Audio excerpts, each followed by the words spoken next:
안녕하세요. 행복한 하루입니다. 오늘은 왠지 기분이 좋아지는 느낌이 듭니다. 어제는 장대비가 엄청 내렸는데요. 화창해진 아침을 봐서 그런 걸까요? 여러분도 같은 느낌으로 청취해 주시면 좋을 것 같습니다. 이번 강의는 제품 안내 두 번째 시간입니다. 맞춤형 화장품의 안전기준과 특징, 사용법인데요. 계속 말씀드리듯이 제1, 2, 3과목 강의 내용이 반복이 됩니다. 조정된 법률의 변경 부분과 정리된 내용을 바탕으로 간략하게 진행하도록 하겠습니다.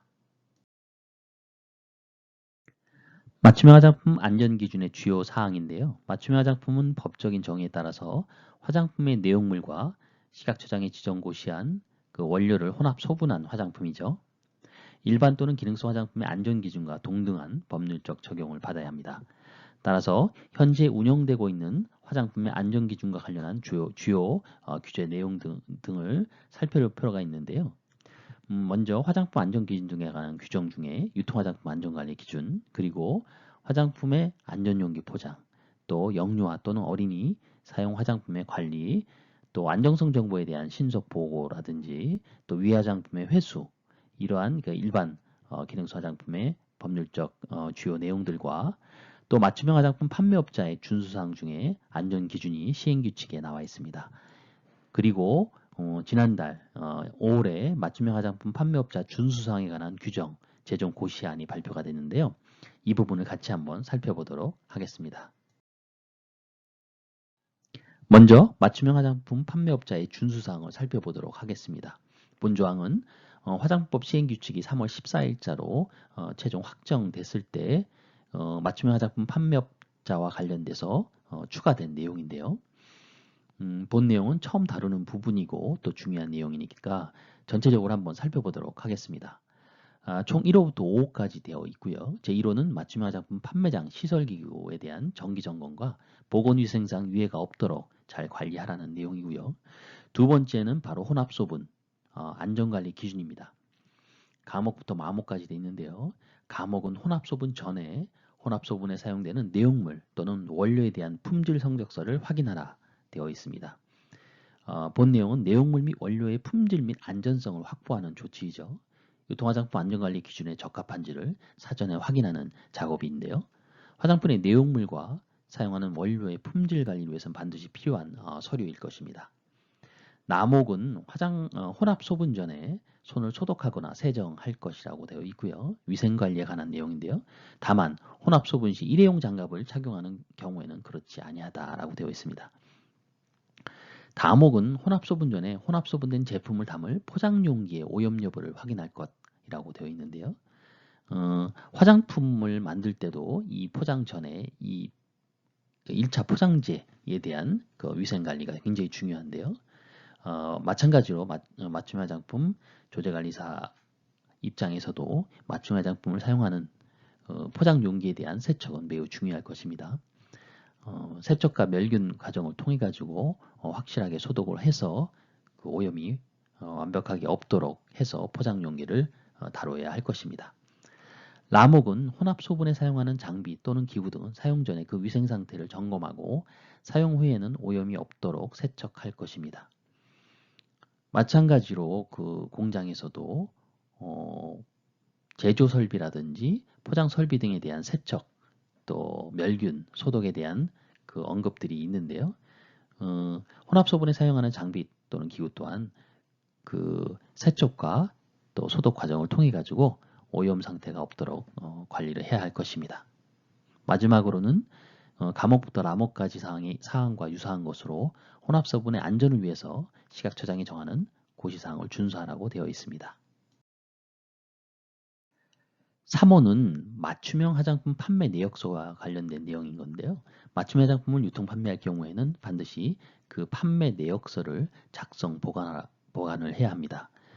그 세부적인 항목으로는 제조 번호와 사용기한 또는 개봉 후 사용기간, 판매일자 및 판매량입니다. 여기서 주의할 것이 제조 번호는 맞춤형 화장품의 경우에 식별 번호를 적어야 하겠죠. 맞춤형 화장품 가이드라인에서 언급한 내용이고요. 만약에 개봉 후 사용 기간을 쓸 경우에는 화장품의 경우에는 제조 연원일을 병기 표기하게 되어 있는데요. 맞춤형 화장품 경우에는 혼합 소분일을 같이 써야 합니다. 그 부분을 주의하시면 될 거고요. 4호는 맞춤형 화장품 판매 시 또 소비자에게 설명할 것이 있는데요. 감옥, 혼합소분에 사용된 내용물 및 원료의 내용 및 특성에 대해서 설명을 해야 되고요. 또한 맞춤형 화장품 사용 시 주의사항에 대해서도 소비자에게 반드시 설명을 해야 합니다. 마지막으로 5호는 맞춤형 화장품 사용과 관련한 부작용 발생 사례에 대해서는 지체 없이 식약처장에게 보고할 것이라고 되어 있는데요. 이 부분은 앞서서 안전성 정보에 대한 신속 보고 기억하시는지 모르겠는데요. 이때 유해 사례죠. 그 사례에 해당될 경우에 식약처장에게 보고하는 내용입니다. 본장표는 맞춤형 화장품 판매업자의 준수사항에 관한 규정 제정 고시안인데요. 지난달 5월 28일자로 발표된 내용입니다. 고시안이니까 아직 확정이 안 됐다는 얘기죠. 확정이 된 이후에 다시 한번 살펴볼 필요가 있는 부분입니다. 어쨌든 제정 고시안 본 2조에는 그 주요 내용이 나와 있는데요. 혼합소분 안전관리 기준입니다. 전장의 시행규칙 12조 2에 2호 마목에 따른 혼합소분의 안전을 위해 식약처장이 정하는 고시사항에 대한 부분을 다음 각 7호로 구분돼서 얘기하고 있는데요. 제1호가 맞춤 화장품 혼합 소분 시 맞춤 화장품 혼합 소분 목적으로 개발되지 않은 다음 강목에 해당하는 화장품 내용물을 사용하지 말 것이라고 되어 있습니다. 감옥에는 화장품 책임 판매업자가 소비자에게 유통 판매할 목적으로 제조 또는 수입된 화장품과 나목으로 판매 목적이 아닌 제품의 홍보, 판매 촉진 등을 위하여 미리 소비자가 시험 사용하도록 제조 또는 수입된 화장품입니다. 이 두 가지에 해당될 경우에는 맞춤 화장품 혼합 소분에 사용돼서는 안 된다는 내용이죠. 즉 시중에 유통 판매되는 그런 화장품을 가지고 맞춤 화장품 혼합 소분에 사용하는 화장품 내용물로 쓸 수 없다는 얘기입니다. 주의 깊게 생각해야 될 부분인데요. 그리고 저 2호는 맞춤형 화장품 판매업자가 맞춤 화장품 조제에 사용하는 내용물 또는 원료의 혼합소분의 범위에 대해서 사전에 잘 검토해서 최종 제품의 품질의 안전성을 확보하라고 되어 있습니다. 다만 화장품 책임 판매업자가 혼합 또는 소분의 범위를 미리 정하고 있는 경우에는 그 범위 내에서 혼합 또는 소분하라고 되어 있는데요. 그 내용물의 범위는 본조 1호의 규정을 따라야겠고요. 원료의 범위는 화장품 안전에 관한 규정이 정하고 있는 맞춤형 화장품의 혼합에 사용할 수 없는 원료를 따라야 되겠죠. 그 사용할 수 없는 원료로는 세 가지가 있었죠. 별표 1에 화장품에 사용할 수 없는 원료와 별표 2에 화장품에 사용상 제한이 필요한 원료, 마지막으로 기능성 화장품의 효능 효과를 나타내는 원료 있죠. 이 부분은 맞춤 화장품 가이드라인에 또 참조할 만한 내용이 있으니까 같이 살펴보시면 더 좋을 것 같습니다. 3호는 혼합소분에 사용하는 내용물 또는 원료가 화장법 제8조에 화장품 안전 기준 등이 있었죠. 유통화장품 안전관리 기준 등 여기에 적합한 것인지 여부를 확인하고 사용할 것이라고 되어 있고요. 4호는 혼합소분 전에 내용물 또는 원료의 사용기한 또는 개봉 후 사용기간을 확인하고 사용기한 또는 개봉 후 사용기간이 지난 것은 사용하지 말라 되어 있습니다. 5호는 혼합소분에 사용하는 내용물 또는 원료의 사용기한 또는 개봉 후 사용기한을 초과하여 맞춤 화장품의 사용기한 또는 개봉 후 사용기한을 정하지 말라고 되어 있습니다. 즉 맞춤 화장품에 사용되는 화장품의 내용물의 사용기한이 2년 정도 남아있다. 그러면은 맞춤 화장품의 사용기한은 그 2년을 넘지 말아야 되겠죠.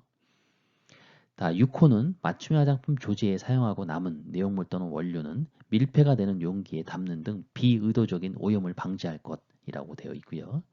마지막으로 7호는 소비자의 피부 유형이나 선호도 등을 확인하지 아니하고 맞춤 화장품을 미리 혼합 소분하여 보관하지 말라고 되어 있습니다.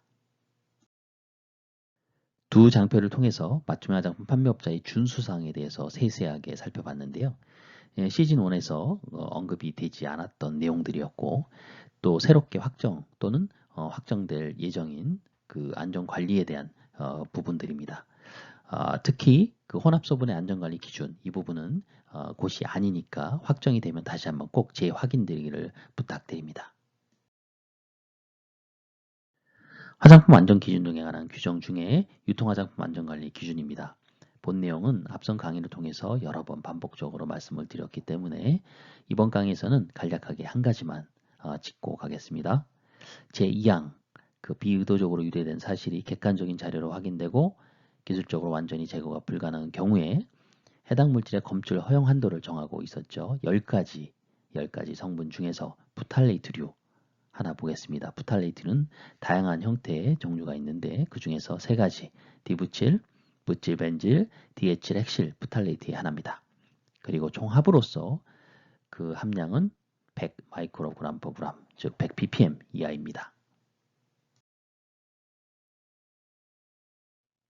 안전용기 포장입니다. 본장에서도 한 가지만 짚고 가겠습니다. 제2항에 보시면 안전용기 포장은 성인이 개봉하기 어렵지 아니하나 만 몇 세요? 만 5세 미만의 어린이가 개봉하기는 어렵게 된 것이어야 합니다. 화장품법에서는 영유아 또는 어린이 사용 화장품 관리에 대해서 정하고 있는데요. 여기서 영유아라 하면 만 3세 이하, 어린이는 만 4세 이상부터 만 13세 이하까지를 의미합니다. 이 경우 화장품 책임 판매업자가 영유아 또는 어린이가 사용할 수 있도록 화장품임을 표시 광고하려는 경우에는 그 제품별 안전성 자료를 작성 보관해야 되는데요. 그 보관해야 될 내용들이 바로 아래 3가지입니다. 제1호는 제품 및 제조 방법에 대한 설명 자료, 제2호는 화장품의 안전성 평가 자료, 제3호는 제품의 효능, 효과에 대한 증명 자료입니다. 그런데 여기서 잠시 생각할 것이 있는데요. 제품별 안전성 자료에 대한 작성 보관의 주체가 법 조문에 따르면 화장품 책임 판매업자로 되어 있습니다.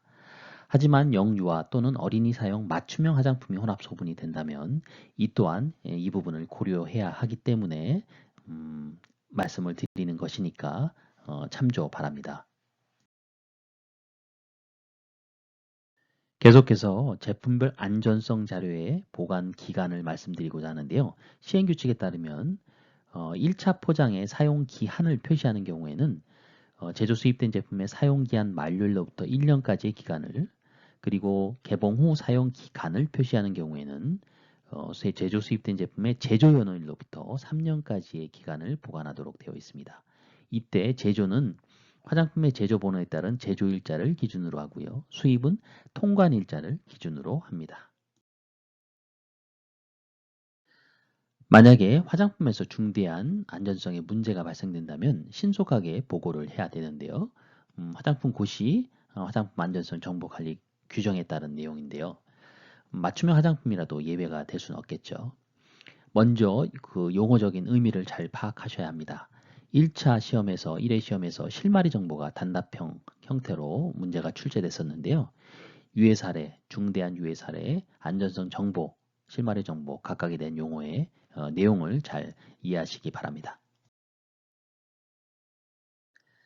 안전성의 정보가 아래의 2가지의 경우, 즉 중대한 유해 사례 또는 이와 관련한 시각처장의 보고를 지시한 경우, 그리고 판매 중지나 회수에 준하는 외국 정부의 조치 또는 이와 관련한 시각처장의 보고를 지시한 경우에 해당된 경우에는 신속한 보고를 해야 되는데요. 그 정보를 알게 된 날부터 15일 이내에 시각처장에게 신속히 보고해야 합니다. 이 보고 주체는 여기서도 화장품 책임 판매업자죠. 하지만 맞춤형 화장품일 경우에는 마찬가지로 이 신속한 보고에 책임을 져야 될 것으로 생각이 듭니다. 그래서 이 부분을 말씀드리는 것이니까 참조를 바랍니다.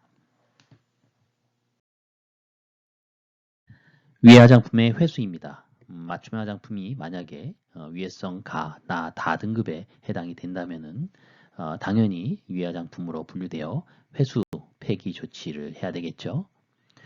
관련된 세부 내용은 시즌2의 하기의 강의를 참조하시기 바랍니다.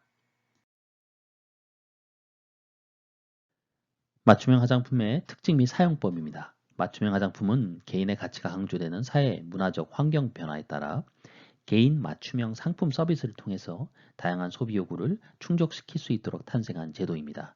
따라서 맞춤 화장품의 특징은 다음과 같이 설명드릴 수 있을 것 같습니다. 타인과 차별화된 개인의 피부 관리법 제시로 나만을 위한 세상의 하나뿐인 제품이다 라는 고객에 대한 만족감을 부여할 수 있을 것 같습니다. 두 번째는 일반 대중 화장품보다는 고가이지만 명품 화장품보다는 좀 더 저렴한 그런 가격이 형성 가능한 그런 제품군이 될 가능성이 있고요. 세 번째는 개인용 소량 맞춤 제작으로 적합해서 소기업 또 소규모의 적합한 사업 유형에 해당될 것이라 기대합니다. 네 번째는 약용 화장품, 한방 화장품, 피부관리 실용 화장품 등의 특화된 화장품에 대한 시장성을 형성할 수 있을 것으로 기대되고요.